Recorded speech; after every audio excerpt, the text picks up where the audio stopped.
Je vais faire une intervention au nom de l'intergroupe.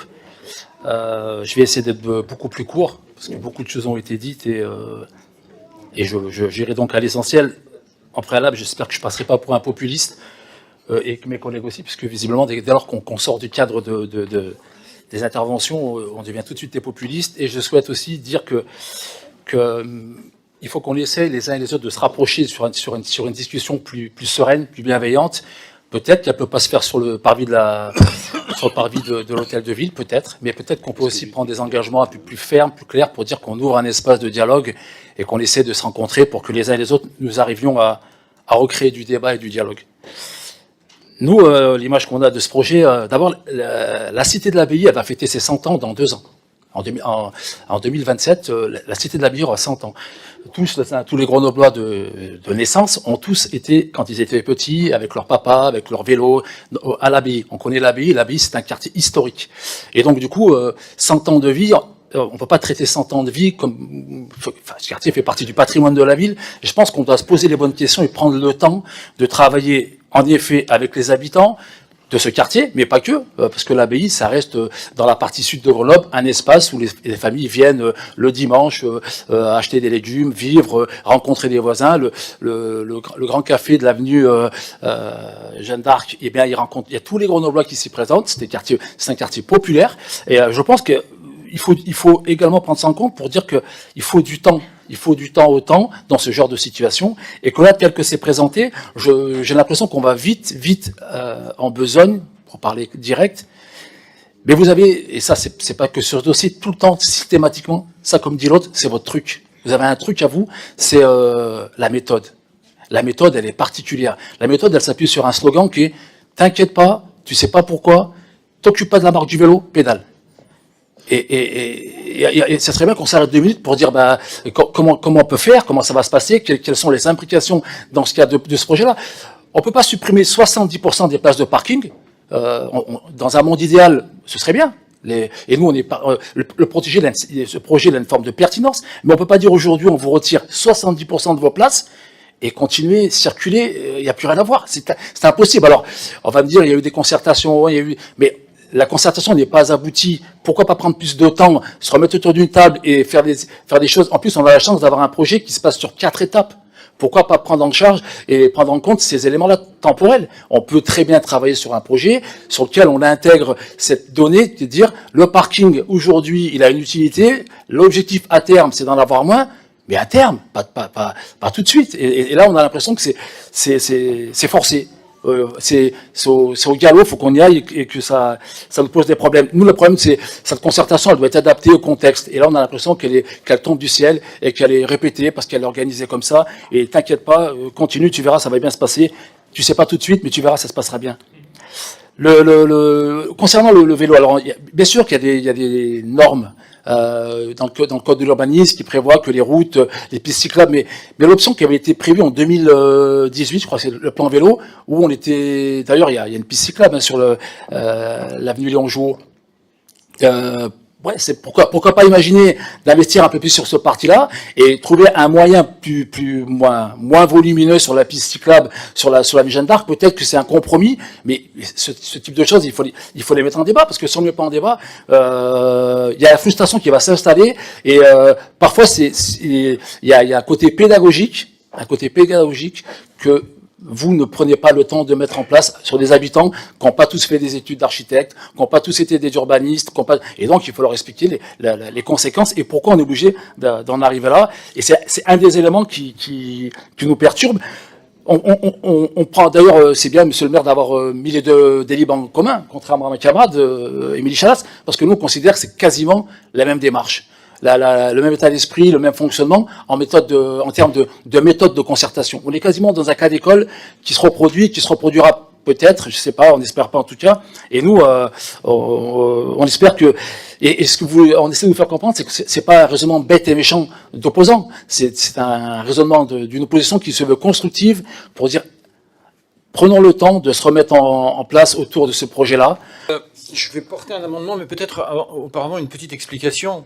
On a rencontré à plusieurs reprises les personnes là, qui étaient devant la mairie tout à l'heure, et puis on s'est dit samedi avant justement notre intervention aujourd'hui qu'on allait aller dans le quartier de l'Abbaye pour rencontrer les personnes. On y est allé, on était 4 élus ici autour de la table. On a bien passé au moins 3 heures à déambuler dans les rues et on a rencontré beaucoup de personnes. On a rencontré des gens effectivement qui étaient pour le projet.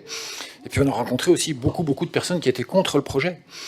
Et on s'est rendu compte à quel point le quartier était divisé. Alors c'est pas la guerre de tranchées, hein, mais quand même, il y a dans ce quartier-là des antagonismes qui sont très forts. Et puis ensuite, on est allé voir aussi les commerçants. On a vu le bureau de tabac, on a vu le boucher, on a vu l'autre boucher, on a vu le pharmacien, on a vu le boulanger, on a vu le restaurant à côté. Et franchement, et ensuite, on a été voir les commerçants les commerçants non sédentaires. Et franchement, on a vu que des gens qui étaient contre le projet chez les commerçants. Vraiment. Alors, je témoigne simplement de ce que nous avons vu il y a 2 jours, quand nous avons fait le tour. Et puis on a vu aussi beaucoup d'habitants qui étaient opposés à ce projet, non pas vraiment sur le fond, mais sur la méthode, en se disant qu'ils se retrouvent dans une logique de bras de fer avec la ville, où c'est le plus fort qui gagne. Et vous l'avez dit tout à l'heure, monsieur le maire, vous avez tous les pouvoirs. Donc celui qui gagne, on sait qui c'est à la fin, c'est vous.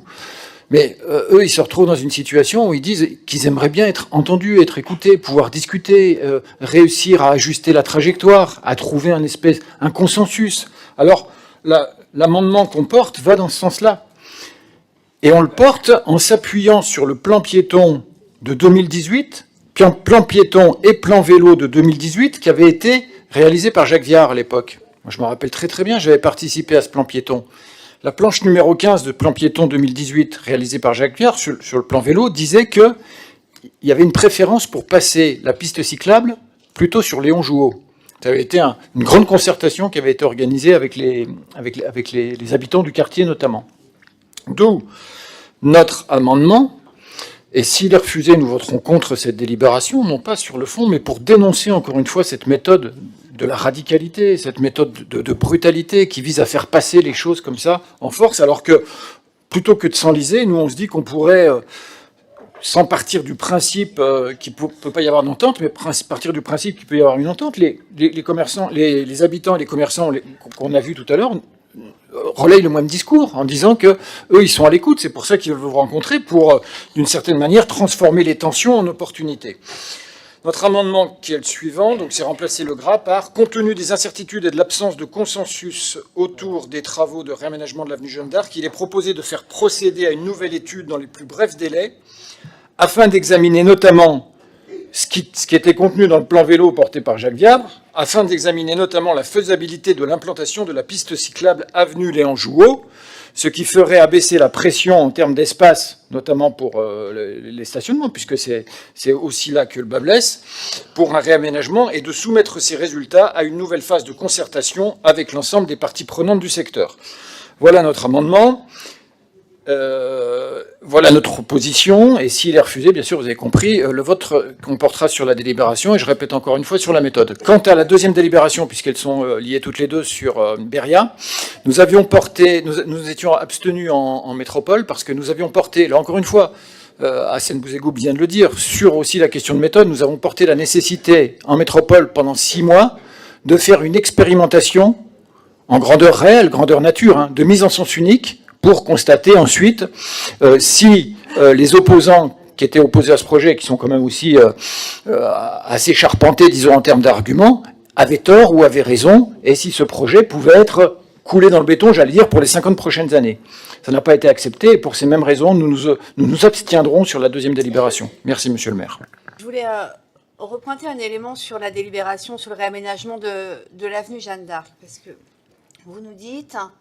il y aura moins de 70% de suppression de places de stationnement, ce qui est égal ou inférieur aux autres aménagements de rue. Nous avons bien entendu les éléments de langage, mais la question n'est pas de savoir si cet aménagement est dans la norme des aménagements précédents, mais elle est bien de regarder la réalité telle qu'elle est aujourd'hui et ensuite d'accompagner au changement pour tendre vers le fait qu'il y ait moins de besoins en place de stationnement, moins de besoins en motorisation.